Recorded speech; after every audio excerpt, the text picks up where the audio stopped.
할렐루야. 아멘. 감성 시인 담부란이라는 분이 행복의 조리법이란 시를 쓴 적이 있습니다. 거기에 보면 행복에 이르는 레시피를 소개하고 있습니다. 내용인즉슨 이렇습니다.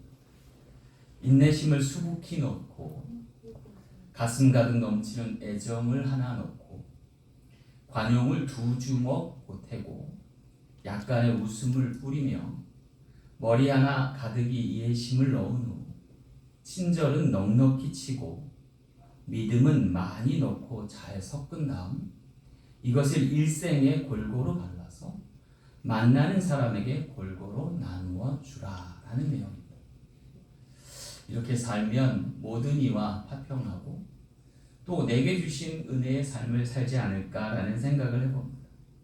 이 시를 잘 음미해 보면 행복과 불행의 크기는 애초부터 미리 정해져 있는 것 같지는 않습니다. 받아들인 사람의 마음에 따라 작아질 수도 있고 커질 수도 있는 것임을 이해하고 있기 때문입니다. 이런 것 조그만 불행도 확대해서 고민하는 사람이 있는가 하면 반대로 오히려 작게 처리해서 소멸시키는 사람도 있다는 것이죠. 그렇다면 우리가 어떻게 행복을 확대하고 재생할 수 있을까요? 어쩌면 이는 모든 이의 소원이자 고민이기도 하다는 생각입니다. 그런데 성경이 말씀하시기를 잠언서 16장 2절 말씀에 보니까 마음의 경영은 사람에게 있어도 말의 응답은 여호와께로서 나느니라 하셨습니다. 사람의 행위가 자기 보기에는 모두 깨끗하여도 여호와는 심령을 감찰하시느니라 하셨습니다.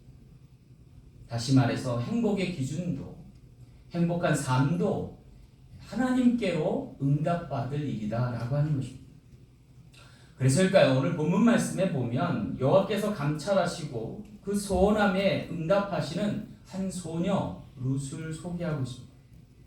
주목할 것은 그녀가 모든 악조건 가운데서도 결코 자신에게 주어진 행복을 놓치지 않았다라고 하는 사실입니다. 아니 어쩌면 이삭을 줍듯 행복을 모아가는 그녀를 엿볼 수 있는 것입니다. 어쩌면 그녀는 오늘말로 말하면 비정규직 인턴 사원이었고 늙은 시어머니를 모시고 살아가는 소녀 가장이었음에도 불구하고 그녀에게 허락하신 하나님의 분복을 놓치지 않았다는 것입니다. 혹 어쩌면 오늘 우리도 척박한 이민 생활 가운데서도 본문의 룻처럼 힘들고 고단한 삶을 이어가고 있을지 모릅니다. 하지만 본문의 룻이 하루하루 이삭을 주우면서 그를 통해서 행복을 찾아가고 이어가듯이 오늘 우리도 하나님께 주신 행복의 레시피를 찾고 단련한 은과 재련된 금처럼 하루하루를 소망으로 이어가는 축복의 나날 되시길 간절히 소망합니다.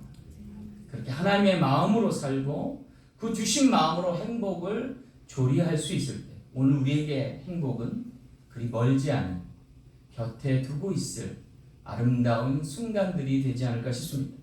자, 그렇다면 오늘 우리 인생을 조리하게 하신 또 하나님 허락하신 행복의 레시피 하나님의 마음은 어떤 마음일까요? 오늘 말씀을 통해 귀한 깨달음 얻는 저와 여러분 되시길 간절히 소망합니다.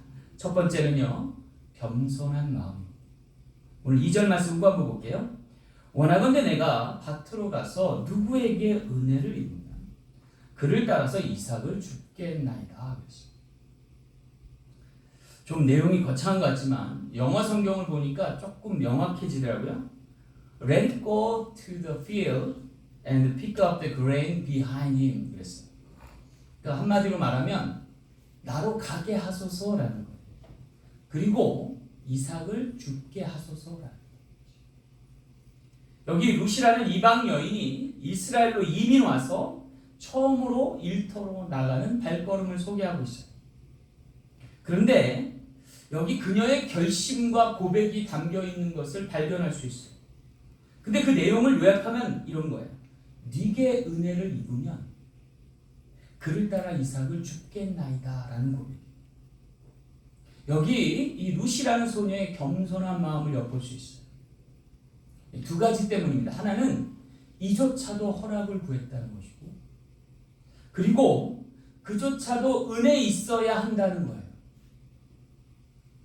여러분 이것이 얼마나 겸손한 표현인지 몰라요. 안 그렇겠어요? 여러분 이삭 줍는 일이 대단한 일 아니잖아요. 하루 품싸게 지나지 않을 하루하루 먹고 살아갈 일에 지나지 않잖아요. 그런데 그 일을 하면서도 허락을 받고 그 일 가운데서도 하나님의 은혜를 구하고 있어요. 얼마나 낮은 마음이에요. 이보다 낮아질 수 있을까요? 그런데 하나님께서는 그런 자를 찾고 계실지 모른다. 그리고 그런 사람을 통해서 하나님 은혜 베푸셔서 축복의 주인공 삼고 그를 통해서 하나님의 은혜의 본보기로 삼으실 수 있다는 거죠. 네게 은혜를 입으면 그를 따라서 이삭을 줍겠나이다 라는 이 고백은 참으로 놀라운 고백이 아닐 수 없다. 이것은 한마디로 자신의 가는 걸음이 하나님의 은혜 아래 있음을 고백하는 거예요. 굉장히 주목할 만한 고백입니다. 왜냐하면 내 인생이 내 능력 아래 있는 것이 아니라 하나님의 은혜 아래 있음을 믿고 사는 사람이기 때문에. 여러분 제대로 된 이민생활을 보면요, 내 능력 이전에 누군가의 도움에서 비롯된다는 걸 우리가 경험할 수 있어요. 여러분 우리 모두 이민자들이잖아요. 그런데 여러분 이민자의 삶을 돌이켜보면 누군가의 도움을 통해서 힘을 얻고 나가는 사람과 자기 힘만으로 살아가려고 하는 사람이 굉장히 큰 격차를 나타내주고 있음을 볼 수 있어요. 여러분 어쩌면 이것을 빨리 깨달을수록 이민생활이 수월해질지 몰라요. 그리고 처음은 미약하지만 그 끝이 창대케함을 경험할 수 있는 것. 누구의 은혜를 입는 것, 누구에게 은혜를 받는 것, 그것이 오늘 우리 인생의 시작점이다라고 합니다. 여러분 우리 인생의 시작을 보면요, 사실은 모든 것이 은혜예요. 여러분 우리가 몰라서 그랬었죠. 지금 돌이켜보면 갓난아기로 태어나자마자 은혜 아닌 게 없어요. 우리에게 먹을 것, 입을 것, 잠잘 곳 모두 하나님의 은혜 안에 제공되잖아요. 부모님의 손길 따라서 오늘에게 베풀어지잖아요. 그리고 그 부모님들도 어렸을 때는 다 은혜로 공급받던 것들이라는 거예요. 또 우리가 조금 자라서 뭔가를 배우기 시작할 때 많은 선생님들이 스승과도 같이 우리에게 많은 것을 가르쳐 주셨다. 그 또한도 하나님의 은혜의 방편이라는 거죠. 그리고 그 모든 것의 저변에 하나님의 은혜가 작용하고 있음을 우리로 깨닫게 알게 하고, 모든 것의 시작이 하나님으로부터 말미암고 전능자의 그늘 아래 있음을 깨닫게 하시는 것, 그 또한도 은혜다. 사랑하는 성도 여러분, 하나님의 은혜 안으로 들어가 그 그늘 아래 사는 저와 여러분 되시길 간절히 소망합니다. 인생이 내 능력 아래 살아가는 것이 아니라 전능자의 그늘 아래 살고 있음을 깨닫는 것, 이것이 은혜요 축복의 시작이다. 제가 미국 이민생활 시작할 때 보니까요, 좀 처음에 막막했어요. 어찌 살아가야 될지, 어떻게 인생을 꾸려가야 할지 막막했던 때가 있어요. 그래서 상당히 조심스럽더라고요. 근데 저한테 마음을 하나님이 굉장히 낮은 마음을 주셨나 봐요. 제가 미국 와서 처음 차를 샀는데 혼다 시빅이었어요. 근데 92년도식이에요. 그리고 수동 모드였어요. 근데 그 차가 의외로 정비가 잘 돼갖고 아주 잘 나갔어요. 그리고 처음 제가 기거한 집도 어떤 그 타운하우스에 룸메이트로 들어갔어요. 처음에 지금 생각해보면 아주 보잘것없는 거고 아주 미약한 출발이었지만 그때 제게 들었던 마음은 굉장히 행복하다는 생각. 이 미국이라고 하는 낯선 땅에 와서 그래도 기거할 곳이 있고 타고 다닐 차가 있어서 얼마나 감사하냐라는 생각을 하게 됐어요. 그렇게 낮은 마음에서 출발할 수 있었고 그럼에도 불구하고 행복했던 이유는 그때 하나님이 가장 가까이 계셨던 거예요. 돌이켜보면 오늘의 행복의 기준이 내게 있어서는 오늘 우리의 삶은 불행처럼 여겨질지 모르겠어요. 그 모든 기준이 하나님께 있고 하나님을 통해서 공급받으면 놀라운 은혜에 있음을 깨닫는 저와 여러분 되시길 간절히 소망합니다. 여기 룻이라는 여인이 이미 와서 1절에 고백하기를 내가 누구에게 은혜를 입으면 그를 따라 이삭을 주겠네. 이것이 그의 첫 걸음이었다. 고백이었다. 사랑하는 성도 여러분, 은혜가 은혜인 줄 깨닫고 나서부터가 진짜 인생이란 말이 있습니다. 어쩌면 그 은혜가 은혜인 줄 모르고 살았기에 오늘 우리로 하여금 은혜가 은혜인 줄 알게 하기 위해서 하나님에게 우리에게 부여하신 직임과 사명이 있어요. 그게 뭐냐면 아빠와 엄마 되는 거예요. 아빠와 엄마 되는 거예요. 전에는 거저되는 건 줄 알고 내가 노력하면 얼마든지 이룰 수 있는 것으로 알았지만 내가 나눠주고 베풀어주되 대가 없이 주고 조건 없이 주고 베풀어주고 나눠줘도 더 주고 싶은 마음이 드는 것은 하나님 마음과 연동돼서라. 여러분, 제가 부모가 되고 아빠가 되고 나서 깨달은 게 있어요. 뭐냐면 내가 더 낮아지지 않으면 나누고 베풀 것이 없는 거예요. 어쩌면 여기 이민자로서의 룻이 어떻게 이런 자세와 마음을 가지고 밭에 가서 이삭을 줍게 되었을까? 그 연유가 뭘까라는 것을 살펴보니까 여기 그녀가 밭에 가서 이삭을 줍지 않으면 먹고 살 길이 없는 거예요. 한마디로 말하면 소녀 가장이 된 거예요. 그 전에 어린 나이에 공급만 받던 여인이 이제는 공급하여 줘야만 하는 자로 바뀐 거예요. 그런데 그게 은혜인 거예요. 왜냐면 이삭 하나 줍는 것도 하나님의 은혜 아니면 안 될 것으로 알고 거기 나가는 것조차 허락을 받아야 할 일임을 깨닫고 사는 철든 소녀로 변모된 이 낮은 마음에 하나님의 은혜와 분복을 더하실 줄 믿는 저와 여러분 되시길 간절히 소망합니다. 오늘 우리도 마찬가지입니다. 이민생활 가운데서 오늘 우리가 무슨 일을 하든 무슨 일을 만나든 문제가 되지 않을 그 마음은 겸손한 마음, 낮은 마음. 왜냐하면 그 마음 가운데 하나님이 함께 하셔서 그리스도로 발현될 놀라운 은혜 있음을 고백하며 사는 우리 모두 될 줄로 믿습니다.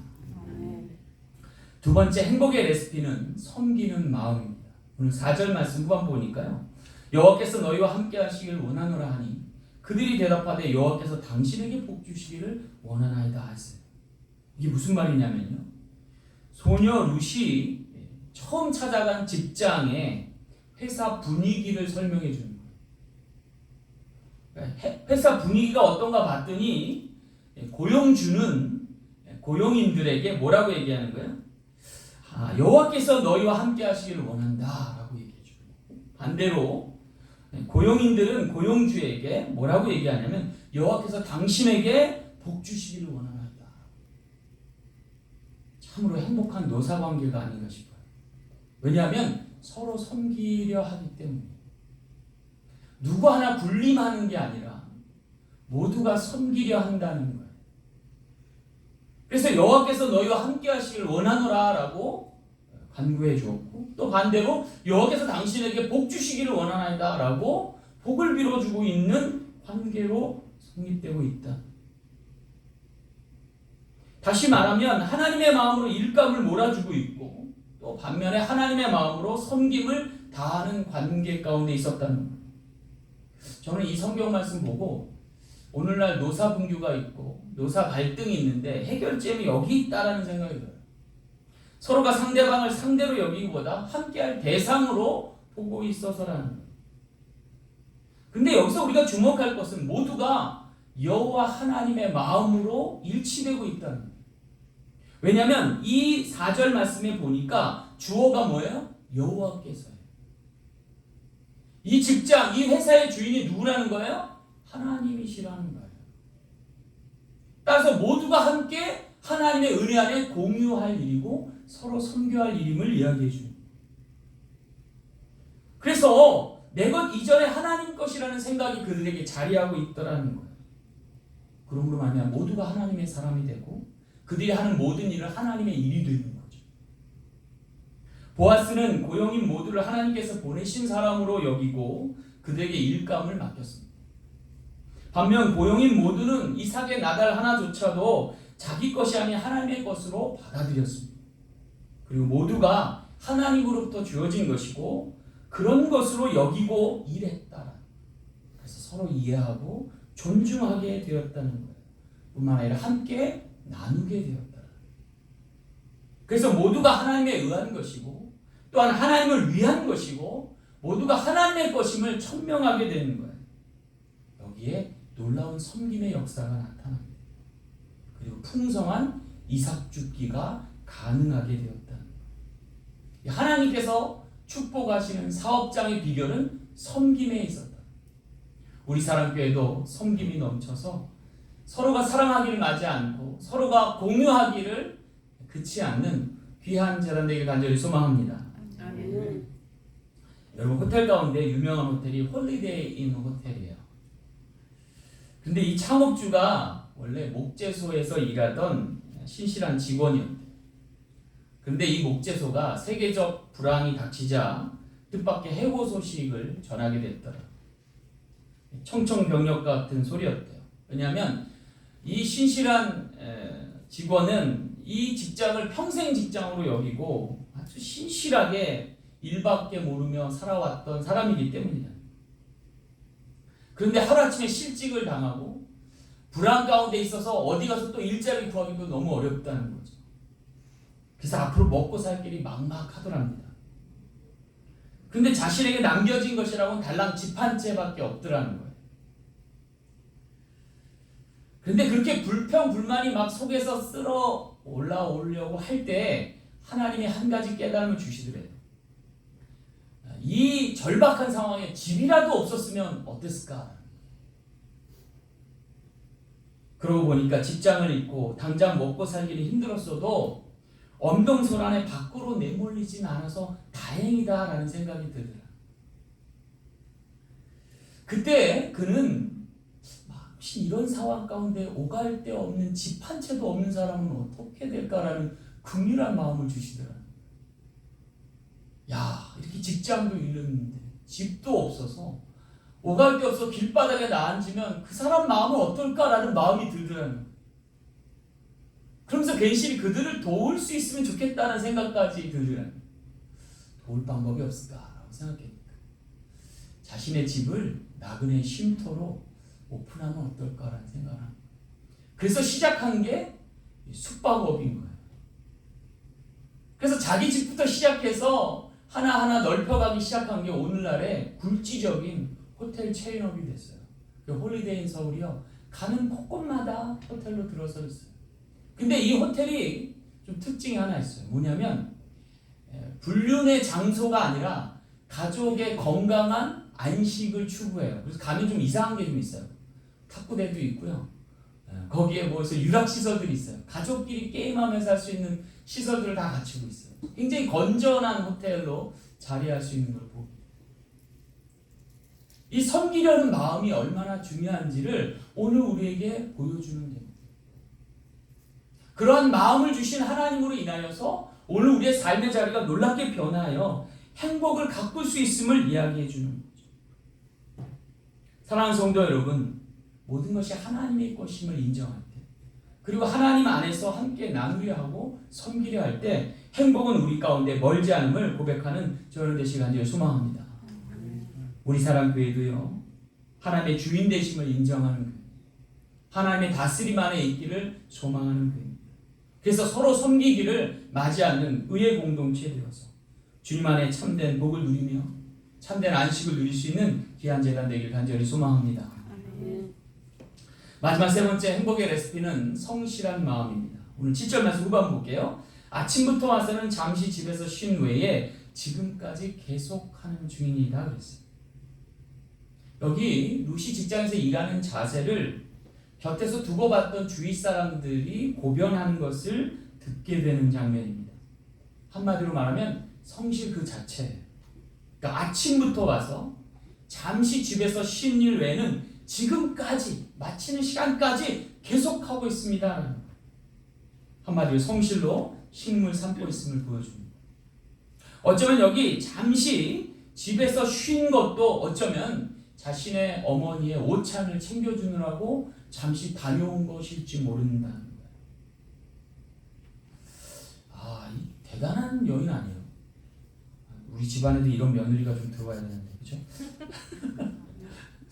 어떻게 이 어린 소녀가 이런 자세로 일할 수 있었을까? 도무지 흠잡을 데가 없는 약간은 비현실적인 인물이 아닌가 이런 생각을 해보게 돼요. 그런데요, 요새 우리 사랑 장로교에 보면 이런 여성분들이 몇 분 보여요. 제 눈에. 몇 분 있어요. 제 이름을 호명 안 할게요. 개인 프라이버시 때문에. 근데 여러분들은 아실 거예요. 저와 같은 마음이 있겠다는 생각. 그분들의 삶을 보면요, 모든 분들이 칭찬하세요. 그리고 싫어하는 분이 없어요. 이분들은 다들 선호하세요. 그래서 제가 한번 이분들의 특징이 뭔가 생각해 봤어요. 그랬더니 오늘 본문에 룻하고 많은 공통점을 갖고 있어요. 그 대표적인 게 뭐냐면 되게 성실하다는 거예요. 빈틈을 찾을 수 없을 만큼 성실해요. 그래서 그 모든 것을 감당하시는 거예요. 자기 관리뿐 아니라 다른 사람을 돕고 섬기고 하는 데에 열심을 내세요. 그래서 모두가 칭찬하시는 것 같아요. 그래서 제가 하나 깨달았어요. 아, 성실해야 됩니다. 크리스찬. 성실해야 돼요. 그래서 자기를 돌볼 뿐 아니라 남에게도 섬김을 베풀 수 있는 사람이 될 때 룻과 같이 하나님의 분복을 받고 축복 안에 살아갈 수 있겠구나. 여기 룻의 성실을 기억하십니까? 지배인도 알고 사장님까지도 알게 됐어요. 주변의 모든 사람이 그녀를 칭찬했어요. 왜일까요? 성실해서 그래요. 성실해서. 그러면 그녀가 어떻게 이렇게 성실하게 일할 수 있을까? 모든 이에게 만족을 줄 수 있을까? 이유는 단 하나예요. 은밀하게 보시는 하나님을 의식하고 살았어요. 롯의 성실의 배경은 사람을 의식하는 데 있지 않고 하나님을 의지하는 데 있었다라고 하는 거예요. 오늘 우리가 골방에서 기도할 이유가 여기 있고 오른손이 하는 일을 왼손이 모르게 할 이유가 여기 있어요. 하나님은 아시기 때문에. 룻의 이삭 죽기는 룻에게는 그야말로 하나님의 은혜 아래 살고 하나님 앞에 거하며 살며 하나님 주시고 공급하시는 힘으로 사는 행복 죽기였다라고 합니다. 요새 말로 말하면 피할 수 없으면 즐기라. 어쩌면 행복도 오늘 우리 행하는 일 그 자체에 있을지 모르겠다는 생각이 들어요. 여러분, 지금 제 나이 또래는요 아마 일하는 게 좀 지겨울 수 있을 것 같아요. 그죠? 빨리 하루라도 은퇴했으면 얘기를 했어요. 근데 막상 은퇴한 분들 생각하면 그분들이 얘기를 뭐냐면 지겨워 죽겠다. 노는 것도 지겨워 죽겠다. 제가 미국 처음에 왔을 때요, 한 달간 사역을 안 한 적이 있어요. 여기저기 사역 자리를 구하는데 사역 자리가 없었어요. 그 한 달간 저 미치는 줄 알았어요. 아무것도 안 하고 빈둥빈둥 집 안에만 누워있고 여기저기 산책 돌아다니는 것도 하루 이틀이지. 이러다 죽겠는 거예요. 그래가지고 제가 와이프가 그때 한국에 있었거든요. 제가 자리 잡으면 불러온다고 그랬는데 이러다가 자리도 못 잡고 한국으로 돌아갈 것 같았어요. 그래갖고 와이프한테 전화했어요. 배수의 진을 치려고 빨리 비행기 끊고 오라고. 그리고 나서 와이프가 당도할 때쯤 사역의 자리에 문이 열려서 사역을 하기 시작했어요. 얼마나 기뻤는지. 근데 돌이켜보니까 그것도 은혜더라고요. 미국에 온 지 한 달 만에 사역직을 얻고 사역을 할 수 있는 게 정말 하나님의 은총이었다. 지금 돌이켜보니까. 여러분, 은퇴하고 나서 일거리 없어서 전전긍긍하는 거 그거 굉장히 고역 같아요. 근데 여기 룻을 보니까 일할 수 있을 때 나가서 일하는 것 자체가 좋았던 모양이에요. 그래서 하나님 의지하고 의식하고 열심히 일했나 봐요. 근데 모든 사람들이 그녀의 성실을 칭찬하고 있더라는 거죠.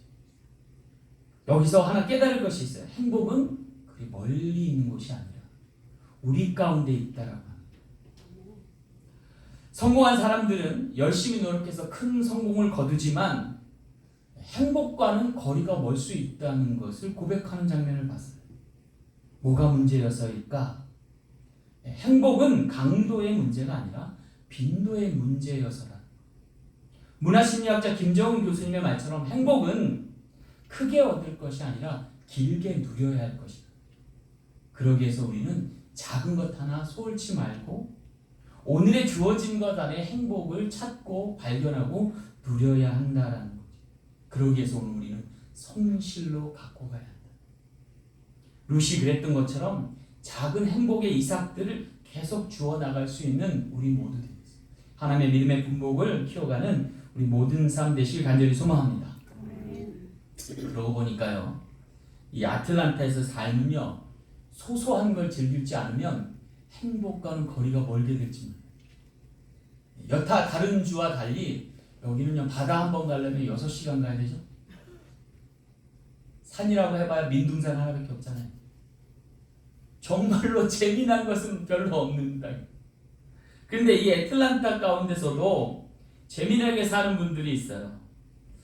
그분들이 누구냐면, 어쩌면 이곳에서 그나마 있는 것을 통해서 즐거움을 찾아가는 사람들이 아닐까 싶어요. 애틀란타에서 즐거움을 주는 것 두 곳이 있으면 좋다는 생각이 들어요. 하나는 한인마트예요. 한인마트. 가끔 제가 마트 가면요, 새로운 것들이 많이 이렇게 신상품으로 나와 있는데 그거 사다가 집에 가서 이렇게 해먹는 거 재미가 좀 쏠쏠해요. 또 한 곳이 있어요. 어디냐면 한인교회예요. 교회가 즐거운 곳이 돼야 될 줄 믿습니다. 아멘. 그래서 제가 요새 탁구 동호회도 만들고 테니스 무료 강좌도 하고, 하여튼 여러 가지 방법으로 여러분들에게 즐거움을 선사하려고 해요. 근데 어제 저희가 탁구 동호회 분이 모여서 쳤는데 너무나 게임을 즐겁게 해서 몰입하셔가지고 한 2시간 가까이 쳤나봐요. 근데도 막 그 열기가 식지 않고 나중에는 너무 지쳐서 이제 그만하고 밥 먹으러 가자라고 할 정도로 즐겁게 탁구를 쳤어요. 행복은 멀리 있잖아. 우리가 찾고 발견해서 이삭을 줍듯이 모아가면 축복의 결실로 넘쳐나게 될 줄로 믿습니다. 그것을 구하면서 하나님만의 행복을 추구하며 살아가는 우리 모든 지체 되시길 간절히 소망합니다. 말씀을 맺겠습니다. 예수님이 이 땅에 오셔서 하신 일들을 찾아보면 이삭 줍게 하지 않으셨나라는 생각을 해요. 나사렛과 갈릴리에서 무슨 선한 것이 나겠느냐라고 운운할 때에 묵묵히 제자들 한 사람들을 콜링하셨어요. 그리고 그들로 사람 낳는 어부가 되게 하시고 또 성경을 써가는 세리까지 만들어 가셨어요. 수많은 여인들과 어린 아이들의 인권을 챙겨주셨고 각색 병자들의 질병도 고쳐주셨습니다. 또한 죽어가는 이들을 살리시고 장세와 진의 슬픔 가운데 있던 사람들에게 부활을 안겨주셨습니다. 그리고 마침내 밖에 벌어져 슬피 이를 갈고 있어야 할 이방인들을 위해 교회까지 차려주셨습니다. 그리고 그들에게 복된 소식과 복음을 알려주게끔 하셨습니다. 사랑하는 성도 여러분, 이 즐겁고 복된 일에 저와 여러분들 동참하길 간절히 소망합니다. 보아스 사장님이 룻과 같은 여종들에게 사역할 기회를 허락하였던 것처럼 오늘 몸된 교회도 애틀란타에 주어지는 많은 영혼을 건질 수 있는 복된 구원의 방주 되길 간절히 소망합니다. 이곳에서 이삭을 줍고 알곡으로 채워가는 모든 지체 되셔서 천국에서 주님과 함께 복된 영생의 축복을 나눌 수 있는 모든 지체 되시길 간절히 소망합니다. 기도하겠습니다. 참 좋으신 아버지 하나님 감사합니다. 오늘 우리로 복된 삶을 영위할 수 있도록 하나님께서 축복의 나날들 허락하여 주셔서 행복을 만끽하며 사는 귀한 지체들 되게 하여 주옵소서. 모든 것 감사드리며 거룩하신 예수님 이름으로 간절히 축복하며 기도하옵나이다. 아멘.